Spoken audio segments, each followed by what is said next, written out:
how do you get the best feedback? Because what I've seen a lot of people do is say, hey, I built this page. It's for sellers or it's for buyers. It's when they do these 3 things. And when you click here, this happens. Let me walk you through it. So they're almost steering you, right? So can you give some guidance on when someone builds something, what is the best way for them to actually put it in front of somebody and ask for that feedback? Today we have a special in-studio episode today because Pritesh and I are together on the road. So we thought we would do a special episode for you. And this entire episode is based on one thing, and it is success loves speed. Success loves speed because when we have an idea that on something that we want to do, maybe if you're a real estate agent and you wanted to marketing piece out, if you're a mortgage broker and you have a product that you want to do something with, or as Pritesh and I, and we build something from a technology perspective, thinking about it for months is one thing, but actually seeing it live, touching it is really, really powerful. So today we're going to break down for you how you can actually get success quickly by showing the Lego blocks that you can build to get things faster. So Pritesh, on when we, maybe take us to this idea. When we think about an idea, when you start to explore it with the team, where's the first place you go? Like, how do you get traction on getting an idea out of our head and doing something with it quickly? Well, it's a great question, right? So first step towards an idea is, who's your target audience? Who's going to use it? And in our case, most of the times it's agents, but sometimes it's internal staff, right? Right. And then it's very easy to get carried away. What I mean by that is like everybody wants to build the final Amazon.com, right? But not just like say, okay, we're just going to sell books. Yeah. Right? Yeah. So internally, we talk about this concept of MVP, but I talk about the concept of like, I made this word up, minimum acceptable product. Because for a mature company, like MVPs don't make sense. Mm-hmm. Like you can't just say, okay, this barely works. Yeah. Let me just launch it to a audience that relies on our business to make money. Like their livelihood relies on you, right? So what we talk about is internally, we say minimum acceptable product, which is it works, but it doesn't have everything. But it does what it's supposed to do perfectly. Right. So we internally started talking about minimum acceptable product. And then you say, okay, what's the minimum acceptable product for this feature? We've just launched that. The advantage of doing that is, first, you go to market really fast. Right. 2 is you can prove your hypothesis, right? Like just like, hey, people will actually use this. Right. Sometimes people will pay for this, right? That kind of thing. And 3 is, oftentimes or not, once you launch it, you find problems. Of course. Right? So we call it the big bang. Like you don't want to have a big bang because a big bang almost always fails. So you could sit on something and say, I'm going to build this perfect product. It's going to take 3 years. And you launch it and you will find out that almost inevitably there's something wrong. Well, and we've spent our requirements would have changed over that time. Exactly. Yeah. And oftentimes you can't make decisions in a basement, right? So you want to go to market. The reason is because your customers tell you what they really want. Mm-hmm. So your minimum acceptable product almost is a minimum acceptable product for you as a product person. But when you go to market, your customers start telling you what they really want. Right. But it's a starting point. So the less you do and go to market, the more likely you're going to have an acceptable outcome a year after that or 6 months after that, depending on how big the feature is. So I have a lot of questions. So the first question is, no matter what we're building, at least on the technology side, do you follow the same process? Do you follow the same process of kind of designing and defining what the requirements are, designing and defining acceptance criteria, doing the mock-ups, battle testing that, making sure that, making sure everyone signs off on UI and visuals, then build the code. Is the process the same every single time? Almost always. So, sometimes it's API, so there's no design, right? Right. But the process is almost the same. The challenge is as your team grows, you're not involved in every conversation, and people in your team need to have the empowerment and the affordability of making those decisions on their own. Right. And going to market and failing. And I think a lot of people are just afraid of going to market and failing. What they don't in my opinion, what most product people don't realize is that no matter how hard they work, they're going to fail the first attempt. Yeah. Well, this is really interesting to me because I'm thinking about a different analogy. So if you take a if you take a non-product situation, right? So let's say there's a real estate agent thinking about a marketing piece. The learning that I have is it's the same process for every marketing piece. Hey, we designed the idea of like what we want to get accomplished. Cool. What are we actually going to do to get there? What is the fastest possible way we can test this idea? And let's test it while we build the next version of it. And I think that a lot of times, I'll tell you the thing that I've been thinking a lot about, and is this idea of random acts of kindness, right? And let me explain what I mean by that. So we in society have accepted this idea that random acts of kindness is a positive thing. But if you take this idea of random acts of kindness and you move it to either product or marketing or what a real estate agent does, I'll take a real estate agent example. There's now random acts of marketing, right? Random acts of marketing are bad, right? It's not built in one cohesive vision. There's no way to like think about, hey, if I do these 3 things and I'll do that. That's why when real estate agents, mortgage brokers, consumers, they go to like a random conference, and in the conference, someone has an idea. Every single person on Instagram says the same exact phrase, right? And you have these random acts of marketing. And so everyone is so tied to the bells and whistles of like this front end marketing.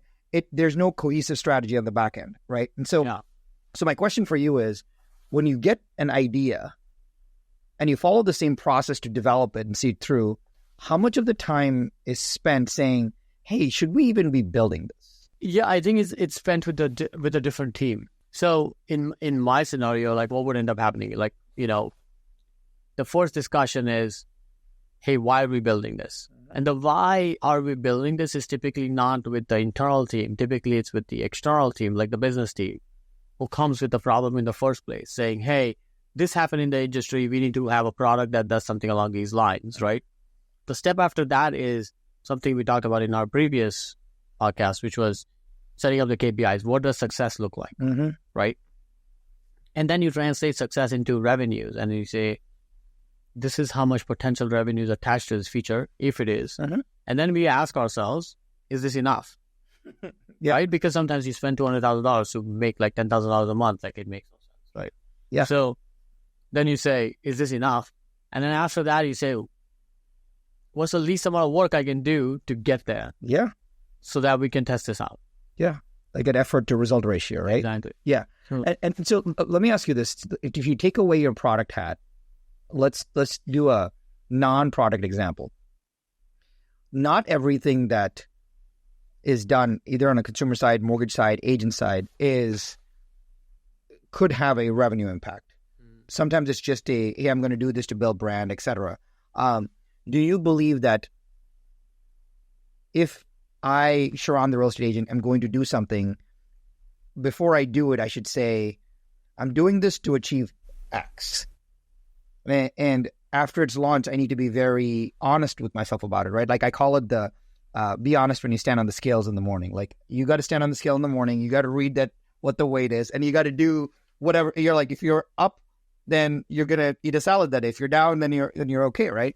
So I think a lot of product-wise and non-product-wise, a lot of folks romanticize with this idea that they have. So there's a lot of idea romance as opposed to the value of the product. And by the way, it happens to us too, right? Yeah. How do we get out of that? I think like I love the analogy of standing on the scale. It's kind of the same thing, right? Like we have to ask ourselves, is this the best thing for our customers? And is this the best thing for us? In that order, almost in that order, right? Like I heard this somewhere. I can't quote who said it, but it said, solve the problem that nobody else wants to solve. Right. Because it's easy to solve the problem that everybody wants to solve, because those are the easy problems. Yeah. But if you find the problem that nobody else wants to solve and you're the one to solve it, you've just created a niche. Yeah. You've created like a moat, right? Like maybe another inch on top of your moat. So, and because nobody else wants to solve these problems, they must be hard problems. Right. So so this brings me to on this main theme. When you have a hard problem, how do you do it with speed? Is it chunking it up? Is it breaking it down? Like, what is that? How do you think about that? Yeah, I think chunking it up might be the obvious solution. However, when you're looking at a problem and you're saying, okay, I want outcome B, you have to analyze and see, is the chunk 1, or if you chunk it up into 10 pieces, is the first chunk going to get you outcome B? If not, then you're not going to measure at the end of launching that chunk 1, you're not going to really effectively know if it's working or not. Correct. So it's almost like, what's the smallest sliver of the cake that gets you to the middle of the cake, right?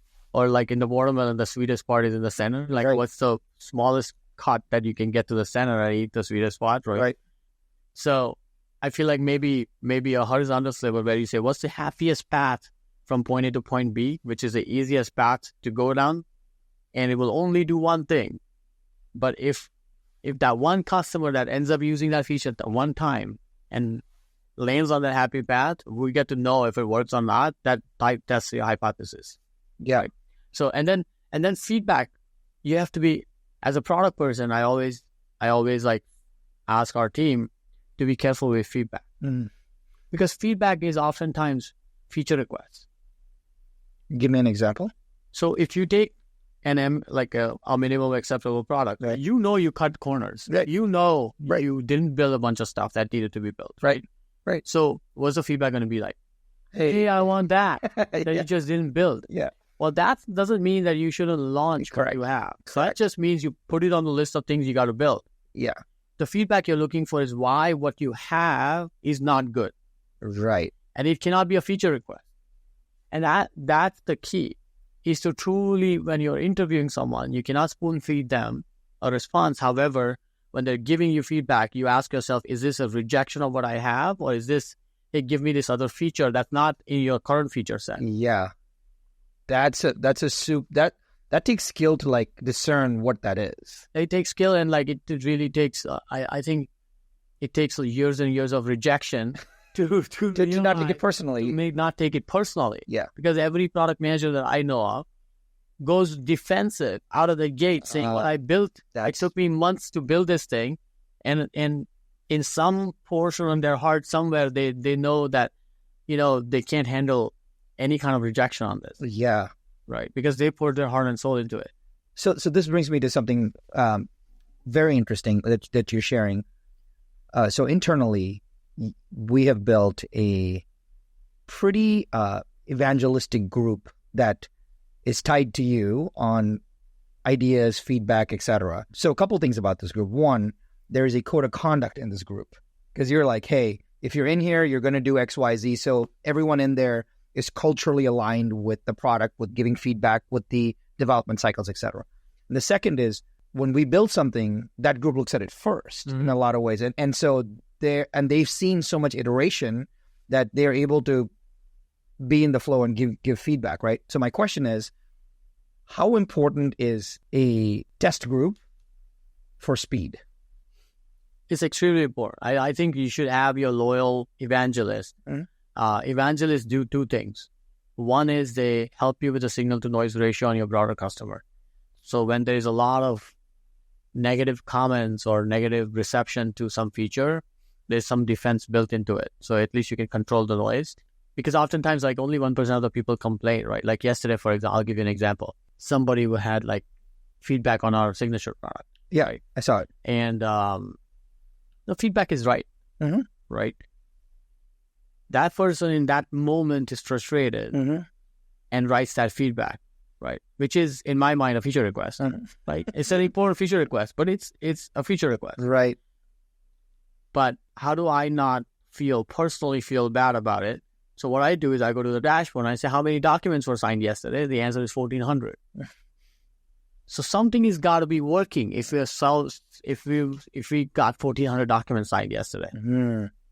That's really powerful. That, I think this is not just a product lesson, but it's also a life lesson, right? You have a rubric for evaluating the feedback that you're getting in some way. So if someone told me, hey, I don't like your tone, well, I don't know if that's a feature request, meaning, when I'm internal, maybe when I'm with her, I need a lower tone because maybe she has sensitive ears or whatever, right? But that's really, because I think there's both the personal growth thing, and I think the key there is, if you are asking for feedback, you need to have some rubric for receiving that feedback. Otherwise, you may end up taking it personally. yes, the amount of times people ask for feedback and not actually want it is incredible. In personal life, I've found this many times. But do you think the reason they're asking for the feedback is to check the box that they asked for the feedback, or do you think they're asking for the feedback without having a rubric for knowing how to accept the feedback that's coming? I can tell you with a fair degree of certainty on the product side, the answer is that they're asking for feedback with an expectation that it's amazing.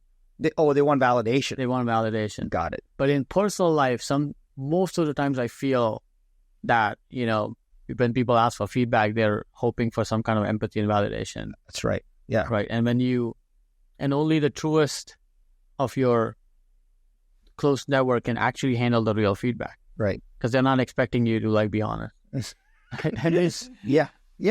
But so let's say this happens.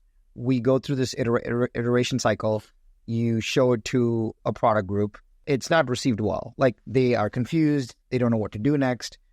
What happens then? Is that a go back to the drawing board? Like, how do you think about that?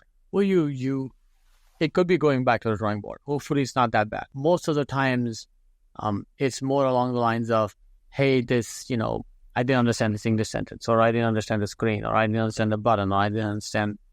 And you can typically solve it by truly understanding what they're trying to do. Like, recently we started beta testing on a new feature, and I found somebody instructed them how to use the feature, and I'm like, that's the whole point. Yeah, don't do that. Don't do that. Yeah. Just say, go find it. Yeah. And then you watch. And then every question is feedback. Every question is feedback.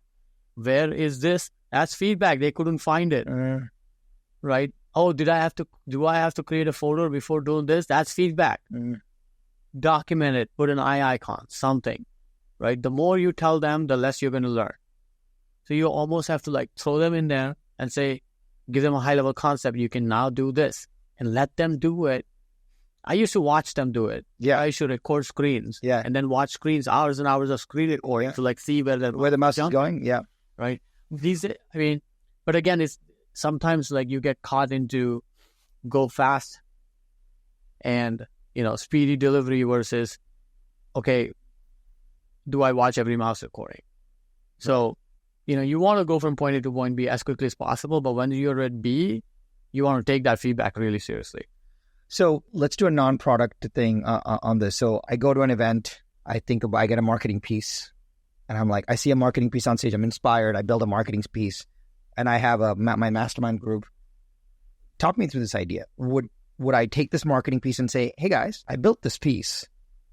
What do you think? Without giving any context, or should I give them context? How do you get the best feedback? Because I think what I've seen a lot of people do is say, hey, I built this page. It's for sellers or it's for buyers. It's when they do these three things. And when you click here, this happens. Let me walk you through it. So they're almost steering you, right? So can you give some guidance on when someone builds something, what is the best way for them to actually put it in front of somebody and ask for that feedback? So it's a great question. I would build it.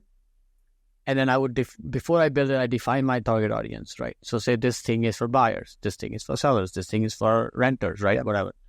So if you build something and you know your target audience, first, you only show it to that target audience. You're gonna get again feedback that's feature requests. It's not, because if you build something for buyers and you show it to people who are not buying, the feedback you're going to get is going to be the last known reference that they had about something, right? Right. A person actively buying today has different needs, and they're more up to speed on what's available in the market versus someone who was buying 2 years ago. Totally.